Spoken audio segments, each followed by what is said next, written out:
레위기 머릿말. 인류가 결코 포기하지 않는 습관 가운데 하나는 하나님을 길들이겠다는 고집이다. 우리는 하나님을 길들이겠다고 결심한다. 우리의 계획을 위해 하나님을 이용할 방법을 생각해낸다. 우리의 계획과 야망과 기호에 들어맞는 크기로 하나님을 축소시키려 한다. 그러나 성경은 우리가 그럴 수 없다고 훨씬 더 고집스럽게 말한다. 하나님이 우리의 계획에 딱 들어맞으실 리가 없다. 오히려 우리가 그분의 계획에 맞춰야 한다. 우리는 하나님을 이용할 수 없다. 하나님은 도구나 기구나 신용카드가 아니시다. 너희는 내가 명령한 것을 행하고 내가 일러준 대로 살아라. 나는 하나님이다. 나의 거룩한 이름을 더럽히지 마라. 나는 이스라엘 백성 가운데서 거룩하게 높임을 받기 원한다. 나는 너희를 거룩하게 하는 하나님이다. 나는 너희 하나님이 되려고 너희를 이집트에서 이끌어낸 하나님이다. 나는 하나님이다. 우리는 소원 성취라는 우리의 환상이나 세상의 명성을 얻으려는 이상적인 계획에 하나님을 끌어들이려고 시도한다. 우리의 그러한 시도로부터 하나님을 구별해주는 단어가 다름 아닌 거룩이다. 거룩은 하나님께서 그분의 방식대로 살아계시며 우리의 경험과 상상을 뛰어넘는 방식으로 살아계시다는 뜻이다. 거룩은 강렬한 순수성으로 타오르는 생명, 접촉하는 것은 무엇이든 변화시키는 생명과 관계가 있다. 하나님은 모든 생명의 중심이시며 거룩한 하나님이시다. 그러므로 우리가 바라는 하나님이 아니라 있는 그대로의 하나님께 응답하며 살기 위해서는 많은 가르침과 오랜 훈련이 필요하다. 레위기는 이집트에서 건짐받은 우리의 조상이 가나안 땅에 정착하기 위해 길을 떠나는 이야기에서 잠시 쉬어가는 대목이라 할 수 있다. 일종의 연장된 중간 휴식, 곧 거룩이 무엇인지 조금도 알지 못하는 문화 속에서 거룩하게 살기 위해 상세하고도 대단히 신중하게 준비하는 시간이다. 이 백성은 가나안에 들어가는 순간 우상이라는 일촉즉발의 치명적인 지뢰밭에 지나가야 할 것이다.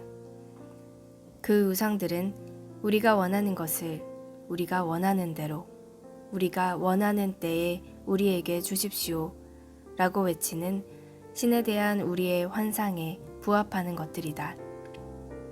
하지만 이런 환상을 품고 가다가는 불구가 되거나 목숨을 잃고 말 것이다.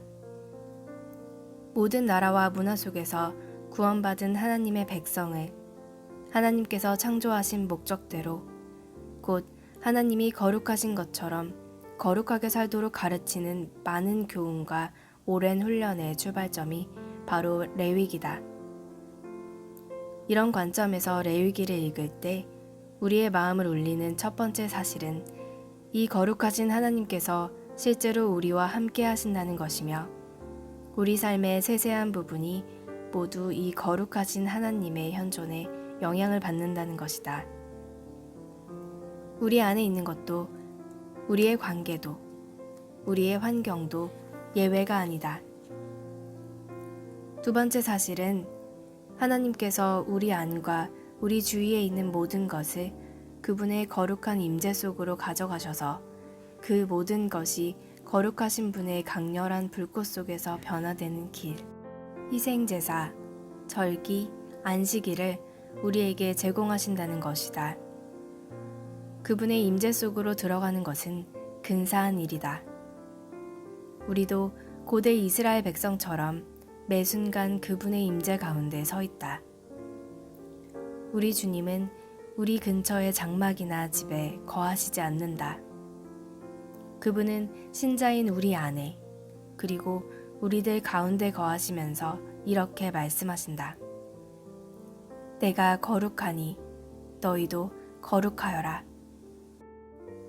우리가 이 사실을 깨닫기만 하면 겉보기에 끝없이 이어지는 것 같은 레위기의 세부 지침과 가르침들은 우리에게 복음을 가리키는 이정표가 될 것이다. 말하자면 하나님께서는 우리 삶의 세세한 부분에 이르기까지 마음을 쓰시며 우리 안과 우리 주위에 있는 모든 것을 기꺼이 변화시킬 의향이 있으시다는 것이다. 나중에 바울은 그 변화에 대해 다음과 같이 권고했다. 그러므로 나는 이제 여러분이 이렇게 살기를 바랍니다. 하나님께서 여러분을 도우실 것입니다. 여러분의 매일의 삶, 일상의 삶, 자고 먹고 일하고 노는 모든 삶을 하나님께 헌물로 드리십시오. 하나님께서 여러분을 위해 하시는 일을 받아들이는 것이 바로 여러분이 그분을 위해 할 수 있는 최선의 일입니다. 문화에 너무 잘 순응하여 아무 생각 없이 동화되어 버리는 일이 없도록 하십시오. 대신에 여러분은 하나님께 시선을 고정하십시오. 그러면 속에서부터 변화가 일어날 것입니다. 그분께서 여러분에게 바라시는 것을 흔쾌히 인정하고 조금도 머뭇거리지 말고 거기에 응하십시오. 여러분을 둘러싸고 있는 문화는 늘 여러분을 미숙한 수준으로 끌어낮추려 하지만 하나님께서는 언제나 여러분에게 최선의 것을 이끌어내시고 여러분 안에 멋진 성숙을 길러주십니다.